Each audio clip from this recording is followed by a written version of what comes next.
తులవారికి గనక చూసుకున్నట్లయితే ఇక్కడ మీకు గురువు యొక్క మార్పు పోయిన సంవత్సరం ఎలా అయితే 3 రాసులు మారాడో ఈ సంవత్సరం కూడా గురువు మిథునము, కర్కాటకము, సింహ ఈ 3 రాసుల్లో సంచరిస్తున్నాడు.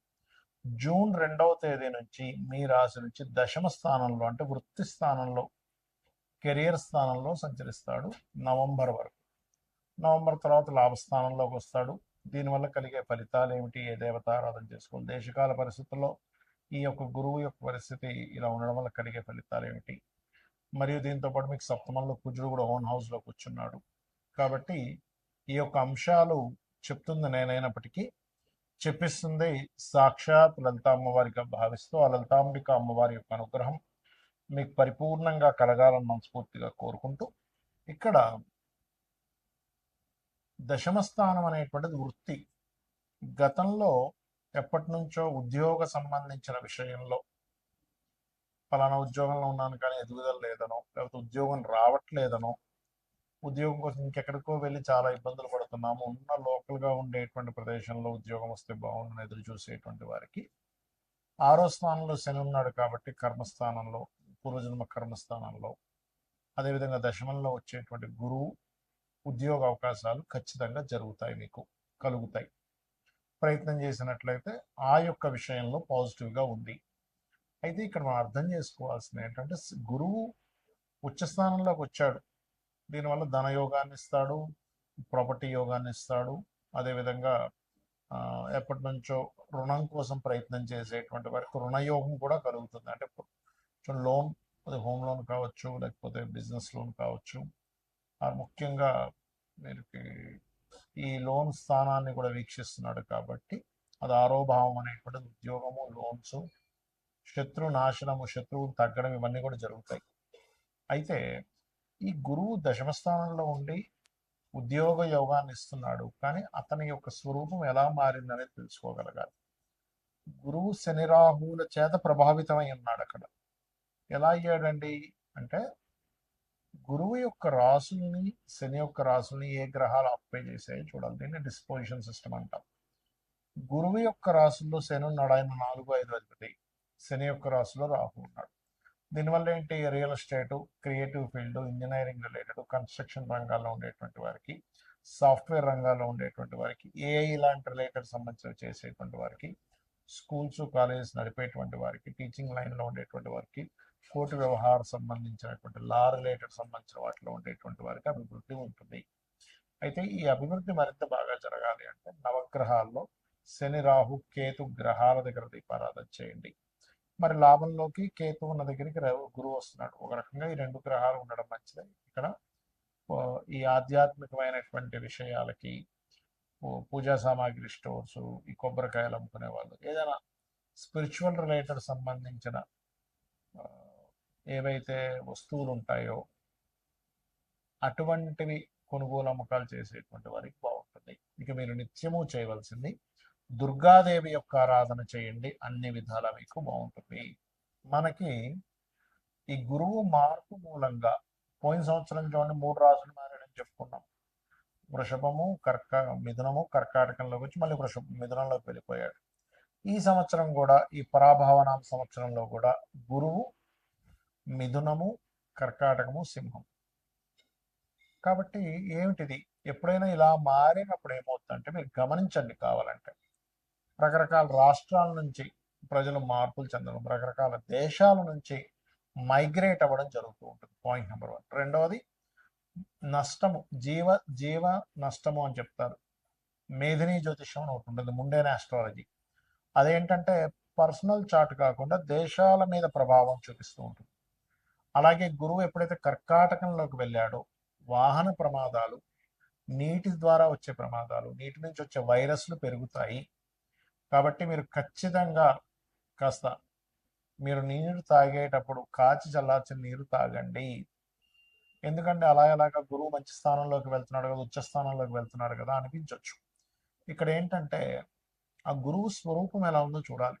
ఇప్పుడు చూడండి, మంచివాడే, మన ఇంట్లో పిల్లడై వాడిని తీసుకెళ్ళి కౌంటర్లో కూర్చోబెట్టాడు ఒక తండ్రి. వాడి బుద్ధి సరిగ్గా లేదు, వ్యసనాలకు గురయ్యాడు కూడా. కౌంటర్లో ఉన్న 100, 200, 500 పక్కకి వేసుకుంటాడు. కానీ వాళ్ళ దగ్గర వర్క్ చేసే వర్కరే కానీ అలాంటి బుద్ధి లేదనుకోండి, అలాంటి వ్యక్తి అయ్యో నేను సార్కి ఎట్లా నేను అన్యాయం చేస్తానని న్యాయంగా ఉంటాడు. అంటే ఏంటి, ఆ స్వరూపం మారితే ఆ ప్రభావం ఉంటుంది. కాబట్టి ఖచ్చితంగా ఇక్కడ నీటి సంబంధంగా, వైరస్ల సంబంధంగా పెరగనుంది, ఇది ఖచ్చితంగా. రెండవది, ఇప్పుడు చూడండి, యుద్ధాలన్నీ సమసిపోయినట్టుగా కూల్ అయిపోయాయి, ఏమీ లేదనుకుంటున్నాను. కానీ కుజుడు ఎప్పుడైతే మీకు మేషంలో వచ్చాడో, ఇప్పుడు ప్రజెంట్ రాబోతున్నాడో, దీని ఫలితం ఏమిటంటే మరలా మీకు ఈ మే 11వ తేదీ నుంచి మారుతున్నాడు. కాబట్టి ఖచ్చితంగా యుద్ధ సంబంధించినటువంటిది పెరగనుంది. అది చైనా కావచ్చు, ఇంకోటి కావచ్చు, ఇంకోటి కావచ్చు, మళ్ళా మీకు ఆ యుద్ధ సంబంధించిన ప్రభావం ఖచ్చితంగా పెరుగుతుంది. నేను గతంలో కూడా చెప్పాను, ఈ శని కుజుడు కలిసి ఉండడమే కాదు, కుజుడు మేషంలోకి వచ్చినాక కూడా జరుగుతాయని. అది అలా ఉంది. అదేవిధంగా కాస్త ఎండలు, విపరీతమైన ఎండలు పెరగడం, విపరీతమైన వర్షాలు పడడం, ఇటువంటివన్నీ కూడా ఇస్తారు. అందుకే చూడండి, మనకి మొన్న ఈ మధ్య కూడా చాలా మంది మోడీ గారు ఏంటి బంగారం కొనొద్దన్నారు, విదేశాలకు వెళ్ళొద్దన్నారు, డీజిల్ జాగ్రత్త వాడుకోమన్నారు. ఎందుకు అంటే చూడండి, ఎప్పుడైనా కానీ యుద్ధాలు వచ్చినప్పుడు బంగారం విపరీతంగా పెరుగుతుంది, కానీ సడన్గా తగ్గిపోతుంది కూడా. దీనివల్ల ఏమవుతుంది, ఆర్థిక వ్యవస్థ పాడైపోతుంది. ఎలాగా, మనం ఉన్నాం ఇప్పుడు 1,50,000, 1,40,000 ఉందనుకుందాం, కొనుక్కుంటాం, మళ్ళీ పెరుగుతుంది కదా ఆశతో, పెరుగుతుంది, అమ్మయ్య పెరుగుతున్న విపరీతంగా కొనేస్తాం. కానీ ఒకటేసారి 20,000-30,000 ధామను పడిపోయింది అనుకోండి, అప్పుడు పరిస్థితి ఏమిటి, ₹1,00,000 పెట్టి కొన్నటువంటి బంగారం మీద 30 లక్షలు నష్టం వచ్చింది అనుకుందాం. అప్పుడేంటి, 20-30 లక్షలు పోతే మామూలు విషయం కాదుగా. అలా ప్రతి ఒక్కరి జీవితంలో కొన్ని లక్షల రూపాయలు పోతే దేశవ్యాప్తంగా, ప్రపంచవ్యాప్తంగా ఏమవుతున్నది, కొన్ని వేల లక్షల కోట్లు రాత్రి ఆవిరైపోతాయి. ఆ భావనతో ఒకటి. రెండవది, ఇక్కడ గురువు ఎప్పుడైతే కర్కాటకంలోకి ఎంటర్ అవుతాడో దొంగ బంగారం పెరుగుతూ ఉంటుంది. అంటే నిజంగా ఒరిజినల్ బంగారం ఉండదు, బంగారం లాగే కనిపిస్తుంది, అలాంటివి కొనుక్కుంటారు. ఎప్పుడు కూడా డిమాండ్ పెరిగిపోతున్నప్పుడు, రేట్లు పెరిగిపోతున్నప్పుడు డూప్లికేట్ తయారవుతుంటాయి.